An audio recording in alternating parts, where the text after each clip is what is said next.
Masih bersama Badan Legislasi dari PDI Perjuangan, Bung Arief Wibowo dan juga Bung Guspardi Gaus dari Partai Amanat Nasional. Saya ke Bung Arief, ini nggak akan bisa gerak kalau belum ada undang-undang. Sementara undang-undang nggak perlu buru-buru karena sekarang fokusnya sedang COVID, anggarannya juga banyak terserap di kesehatan dan penyelamatan bangsa.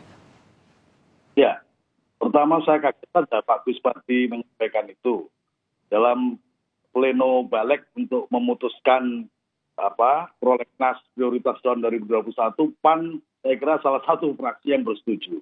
Jadi maksud saya antara penyusunan undang-undang dengan pembangunan di lapangan yang berkali-kali ditegaskan oleh Menteri Perencanaan Bangunan bahkan dilakukan bertahap sesuai dengan kemampuan keuangan negara dan juga tetap fokus pada kesehatan dan ekonomi masyarakat, saya kira itu sesuatu yang digariskan sebagai kebijakan pemerintah. Jadi tidak ada yang perlu dikhawatirkan. Nah, soal penyusunan undang-undang sebagai dasar hukum bagi ibu kota negara yang baru ini adalah satu hal yang wajib politik hukum yang harus kita ambil, kita tempuh supaya memiliki landasan hukum yang kuat. Dan pembentukan undang-undang saya kira sesuatu yang biasa saja, tidak mahal, saya kira. Itu. Dan itu bisa. Jadi hitungannya berapa bulan? Di tengah pandemi ini bisa dilakukan berapa bulan untuk IKN, ibu kota negara? Nah, kalau berdasarkan Undang-Undang 12 2011 kan 2 kali masa persidangan dan bisa diperpanjang. Tergantung saja. Kalau norma-normanya adalah bisa disepakati oleh semua fraksi dan pemerintah juga, tidak banyak hal yang menimbulkan kompleksitas, tumpang tindih, bertentangan dengan undang-undang yang lainnya. Itulah sebabnya kemudian kebijakannya dalam penyusunan undang-undang ibu kota negara adalah melalui Omnibus Law, maka bisa dilakukan tidak lebih dari setahun, saya kira bisa diselesaikan untuk menyusun undang-undang. Nah, menyangkut soal pembangunannya secara fisik itu bertahap. Apakah 2024 ditargetkan selesai? Bisa selesai. Kita lihat juga tergantung soal ekonomi kita. Kalau ekonomi kita baik, herd immunity bisa dicapai, pertumbuhan ekonomi juga bisa berlanjut, berkembang terus, saya kira bisa lebih cepat juga. Jadi saya kira ini sesuatu yang menurut saya tidak menjadi kekhawatiran. Pemerintah kita adalah pemerintah yang waras. Iya. Tapi saya bertanya begini, Bung Arief. Target 2024 untuk seluruhnya pindah karena memang target akhir ya. Itu masuk akal di tengah pandemi, di tengah anggaran yang kemudian banyak tersita untuk kesehatan. Ya, artinya begini. Kalau diyakini bahwa pandemi ini bisa dilewati, herd immunity bisa dibentuk, kemudian ada prediksi 2022 situasi mulai normal kembali, saya kira itu bisa dilakukan. Bisa. Tapi apakah nanti perkembangannya seperti itu, kita lihat saja, Mas Aiman.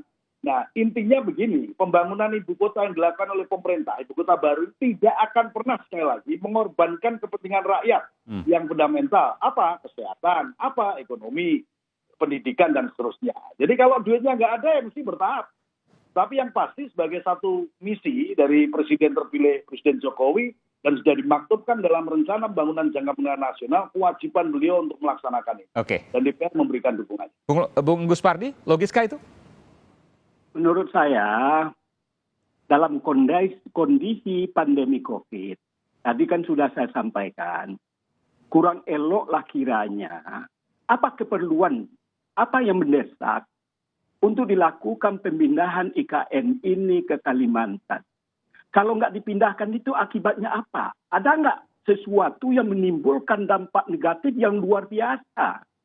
Apalagi dalam kondisi pandemi COVID-19 ini. Jadi Anda menilai kalau seandainya dipaksakan, ini terkait dengan citra? Ya, kan kurang pas juga, kita nggak perlu citra lagi lah. Yang penting itu adalah Saya bertanya kepada Anda, kalau seandainya memang tidak ada hal yang mendesak, tidak ada kebutuhan yang mendesak untuk segera pindah, tapi kemudian dipaksakan di tengah COVID untuk tahun 2024, tetap targetnya seperti itu, apa kira-kira yang kemudian ada di benak Anda, Bung Guspardi? Ya, tentu masyarakat menilai dalam kondisi demikian ada semacam pemaksaan untuk melakukan pemindahan itu, ada apa? Yang perlu juga dikatakan, apa ada dampak negatif kepada masyarakat? Pasti, bukan tidak pasti. Kenapa? Berapa nilai, taruhlah sekarang ini dikatakan bahwa jumlah yang akan disedot dari APBN itu adalah 89 triliun. Kenapa tidak ini dimanfaatkan oleh masyarakat banyak? Sebab apa? Dampak ekonomi pemindahan itu terhadap masyarakat tidak ada. Oleh karena itu lebih baik dalam rangka memulihkan ekonomi. Saya menyarankan kepada Bapak Presiden, obsesinya sangat luar biasa, memang saya fraksi Partai Amanat Nasional yang membacakan pendapat akhir fraksi ketika itu memang menolak. Alasannya adalah kurang pas untuk melakukan upaya untuk melakukan pemindahan itu. Kondisinya yang tidak pas. Oleh karena itu, kenapa diburu-buru? Kenapa harus dipaksakan begitu ya? Itu yang Anda sampaikan. Silakan Mas Arief, terakhir. Ya, fraksi PAN menolak, saya ini. Dulu memang menolak, kemudian kemarin bersetuju, tapi tidak apa-apa lah. Politik biasa saja. Sudah mendukung, mencabut dukungan itu sesuatu yang biasa saja. It's no problem. Maksudnya dulu sempat mendukung untuk kemudian 2024. Ini sebelum pandemi atau pada saat pandemi? Nasional tidak pernah mendukung pemindahan ibu kota negara ke Kalimantan. Yang berbeda dulu itu adalah tentang BPIH.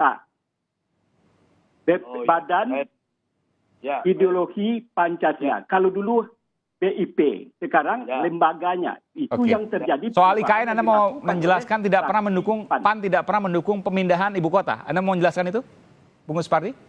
Ya, perlu saya klarifikasi, Mas Arief. Saya tangkap. Jadi alasannya bahwa pemindahan ibu kota tidak menguntungkan rakyat, ya. Tetapi yang dijelaskan oleh Presiden, oleh Menteri Perencanaan Bangunan, oleh banyak fraksi yang mendukung berdasarkan kajian yang objektif justru memberikan keuntungan. Ya, pusat pertumbuhan ekonomi tidak berpusat hanya di Jakarta, di Jawa saja. Kalimantan, Indonesia bagian timur akan berkembang. Tenaga kerja yang tersedot di sana kurang lebih 140.000 tenaga kerja. Jika ibu kota sudah pindah di sana, kemudian posisinya lebih di tengah, lebih menjamin satu keadilan secara geopolitik dan lain sebagainya. Ya, banyak hal. Kemudian ibu kota yang aman, tidak akan terjadi banjir, ya. Peluang untuk terjadi banjir, longsor, apalagi gempa bumi pasti tidak akan terjadi. Karena prediksinya Jakarta ini, kalau terjadi gempa bumi dalam skala tertentu, roboh ini kita mati semua, Pak, termasuk anggota DPR-nya. Jadi saya kira banyak alasan yang logis yang disampaikan. Bahwa membangun ibu kota secara fisik tidak mungkin seperti zaman Bandung Bondowoso membuat Candi Prambanan dulu dalam sehari semalam. Ya makanya bertahap. Tentu sesuai dengan kemampuan kekuatan kita. Ada kajian yang Anda mau sampaikan bahwa terkait ekonomi ada aspek positif, ada output positif. Gedung Kompas saja, gedung orangnya bertahun-tahun. Silakan Bung Gus Pardi. Oke, terima kasih. Terakhir, iya. Mas Arief, yang saya banggakan, sekarang ini bagaimana kondisi ekonomi kita. Kemudian berapa utang yang tertumpuk yang dilakukan oleh pemerintah. Siapa yang membayar utang itu? Yang saya katakan tadi, apakah ini merupakan sesuatu prioritas untuk melakukan pemindahan dalam kondisi pandemi dan ekonomi kita yang terpuruk. Oleh karena itu menurut hemat saya, kalau memang betul dikatakan oleh Presiden bahwa dana untuk pemindahan itu dari APBN cuma 89, kenapa tidak untuk sekarang ini? Jangka panjang betul apa yang disampaikan oleh Pak Arief. Tapi kan saya katakan momen yang tidak pas. Kita sedang menjerit-jerit masyarakat untuk beraktivitas saja tidak dibenarkan. Sekarang dana dipindahkan. Baik, pesan sudah terima. Saya harus berikan kesempatan terakhir. Singkat saja, Bung Arief, silakan. Ya, saya kira pemerintah tetap dengan kewarasannya, tetap rasional. Tentang rencana yang 89 triliun, apakah akan dikeluarkan semua? Belum tentu juga. Sekali lagi, concern-nya adalah kepada kesehatan dan ekonomi masyarakat. Itu concern. Itu tetap nomor satu. Pemerintah akan melakukan banyak anggarannya untuk ke sana. Tetapi bahwa ada kegiatan, ada pekerjaan lain yang harus dilakukan, karena itu menyangkut komitmen janji pemerintah juga, maka tidak bisa kita kemudian mengatakan itu sesuatu yang tidak bermakna. Nah, tinggal kita cermati saja, apakah di dalam bangunan ibu kota negara yang baru itu terlalu banyak menggerus uang rakyat, terlalu banyak itu hal yang menarik untuk dicermati. Nanti kita akan cermati sama-sama, Bung Arief. Apakah kemudian prioritas tetap dilaksanakan pada saat pandemi ini untuk kesehatan dan ekonomi pemilihannya? Apakah kemudian nanti juga ada gangguan dalam tanda kutip terkait dengan ibu kota negara, terkait dengan anggarannya? Tentu ini menarik dicermati ke depan, termasuk juga DPR untuk membuat dasar hukum, undang-undang terkait ibu kota negara. Terima kasih Bung Arief Wibowo dari PDI Perjuangan dan juga Pak Guspardi Gaus dari Partai Amanat Nasional telah memberikan informasi di Sapa Indonesia Malam. Terima kasih, salam sehat selalu.